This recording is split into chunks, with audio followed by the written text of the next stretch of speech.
ऐसी ही और दिलचस्प कहानियाँ सुनने के लिए प्लीज़ सब्सक्राइब करें हमारे चैनल को और बगल में हुए बेल आइकन को ज़रूर दबाएं ताकि हमारी वीडियो आप तक सबसे पहले पहुंच सके।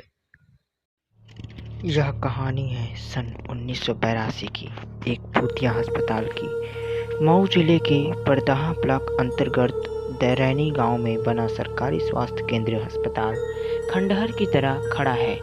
यहाँ का मंजर झाड़ियों और खंडहर के चलते डरावना लगता है। दिन में भी लोग इस रास्ते से गुजरने से डरते हैं। घनी झाड़ियों के बावजूद रास्ता इतना साफ दिखता है जैसे अभी किसी ने साफ किया हो, जबकि बताते हैं कि वहाँ सफाई नहीं होती।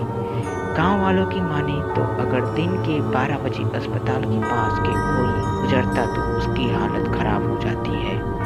कई बार तो लोगों को लगता है कि अस्पताल में खूब भीड़ है और लोगों के रोने की आवाज़ें आती हैं। यहाँ नहीं, खौफ इस बात से भी होता है कि पंछी भी इस खंडहर और इसकी दीवारों पर नहीं बैठते। सूरज डूबते गांव के लोग उस रास्ते को सुनसान छोड़ देते हैं। अगर बहुत मजबूरी हुई तो वहां से झुंड बनाकर गुजरते हैं। उन्हें हर समय इस बात का डर लगता रहता कि किसी भूत का साया न पड़ जाए। रैनी गांव के लोग ऐसे ही रहते हैं। यह भी दावा किया जाता है कि आधी रात के समय उल्लुओं के रोने की आवाज़ें आती हैं। आवाज़ों को सुनकर ऐसा लगता है जैसे किसी ने पिघला हुआ शीशा कान में डाल दिया है। रात होती है तो गांव वाले किसी इंतजार करते हैं कि किसी तरह यह रात कट जाए और सुबह हो, क्योंकि उन्हें गांव की रात डराती है। वह रात दहशत में रहते हैं। गांव के लोग कहते हैं कि ऐसा लगता है जैसे रात कटती ही नहीं। यह भी दावा किया जाता है कि कभी कभी अस्पताल की खिड़की से रोशनी आती दिखाई पड़ती है। वहां से करहाने की आवाज़ें सुनाई पड़ती है। गांव के लोगों की माने तो ये आवाज़ें लंबे समय से आती हैं, पर किसी में हिम्मत नहीं कि वो वहां जाकर देखे, इसकी पड़ताल करे। गांव के लोगों का कहना है कि जिस रात अस्पताल से रोने की आवाज़ें आती हैं, उसके दूसरे दिन गांव में जैसे मरघट सन्नाटा छाया रहता है। हर किसी को इस बात का डर लगा रहता है कि कहीं कोई घटना न घट जाए। गांव के रहने वाले 75 साल के केदार बताते हैं कि अस्पताल ग्रामीणों को इलाज की सुविधा के लिए बना था, पर क्या पता था कि इस अस्पताल में जिंदों का नहीं मुर्दों का इलाज होगा। केदार बताते हैं कि बात पश्तों की है।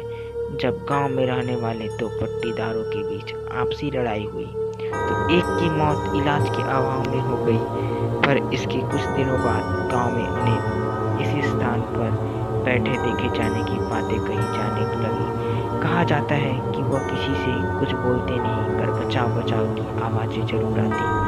किसी की हिम्मत नहीं होती कि वहां जाए। इस घटना के कुछ दिन बाद उनका पड़ोसी भी गांव छोड़कर चला गया और उस परिवार का आज तक कोई अता पता नहीं चला।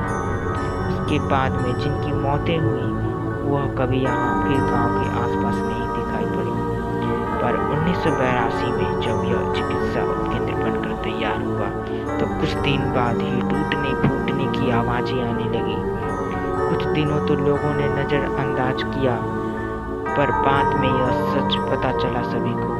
यहाँ तक बताया कि जब अस्पताल की डॉक्टर चले जाते हैं तो रात में अस्पताल का दरवाज़ा अपने आप खुल जाता है। कुछ दिनों तक ऐसा लगा कि लापरवाही में डॉक्टर से खुल रहा होगा, पर थोड़े दिनों बाद जब ये घटना सही लगने लगी तो रात के समय तेज रोने की आवाज़ें भी सुनाई पड़ने लगी।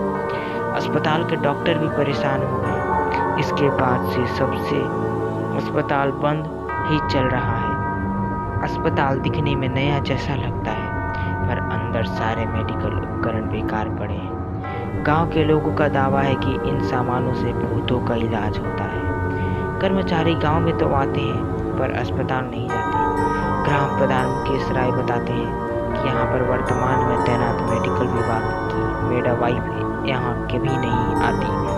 प्रधान की बातें सुनने के बाद जब पड़ताल की गई तो अस्पताल की बिल्डिंग के आसपास तक, यहाँ तक कि दरवाजे के पास भी लोगों के मलमूत्र फैले हुए थे। वहाँ जाना भी कठिन था। गंदगी के चलते उपकेंद्र पर तैनात मिडवाइफ गांव में तो आती है पर अस्पताल नहीं जाती, क्योंकि लोग कहते हैं कि वहां भूत रहता है। तो इस स्टोरी को यहीं ख़त्म करते हैं। मिलते हैं एक और भूतिया कहानी के साथ। तब तक के लिए bye bye, goodbye. Video अच्छा लगे तो वीडियो को लाइक कर देना प्लीज़, और चैनल को सब्सक्राइब कर लेना। Take care.